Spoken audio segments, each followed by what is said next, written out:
हमरा जिंदगी में आके इतना सपना देखा के कहाँ गइलू ए जान, गइलू ए जान। हमरा जिंदगी में आके इतना सपना दिखा के, हमरा जिंदगी में आके इतना सपना दिखा के कहाँ गइलू ए जान, गइलू ए जान, कहाँ गइलू ए जान, गइलू ए जान।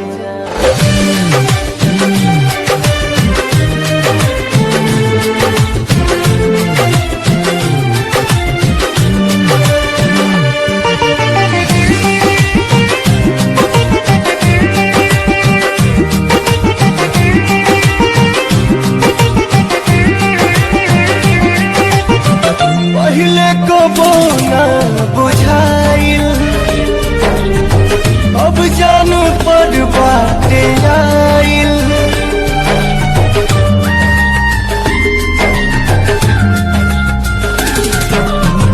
पहले कबो ना बुझाइल, अब जान पर बाटे आइल।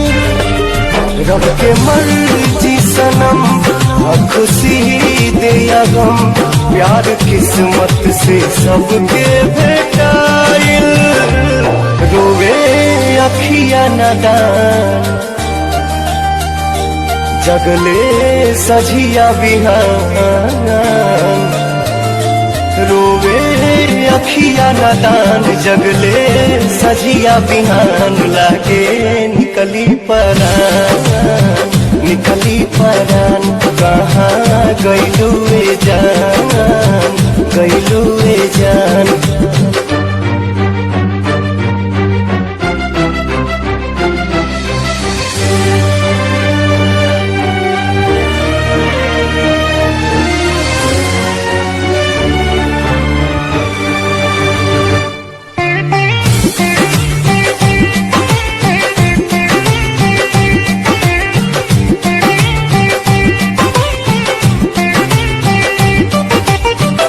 ऐसन ये दिल के लगी है, कबहू खुशी तो बेबसी है।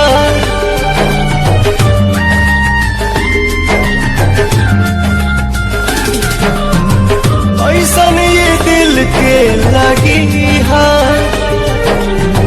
कबहू खुशी तो बेबसी है। ये मोहब्बत मिलन जुदाई हवे, लोग अखिया में लब पर हंसिया। चाहत सबसे छुपा के जिए पड़ी मुस्कुरा के।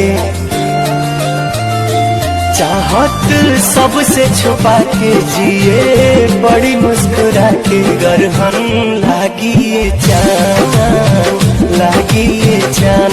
कहाँ गइलू ए जान, गइलू ए जान। Prakash digital recording studio, Gaushala market, Bettiah. Mobile number 9570557210।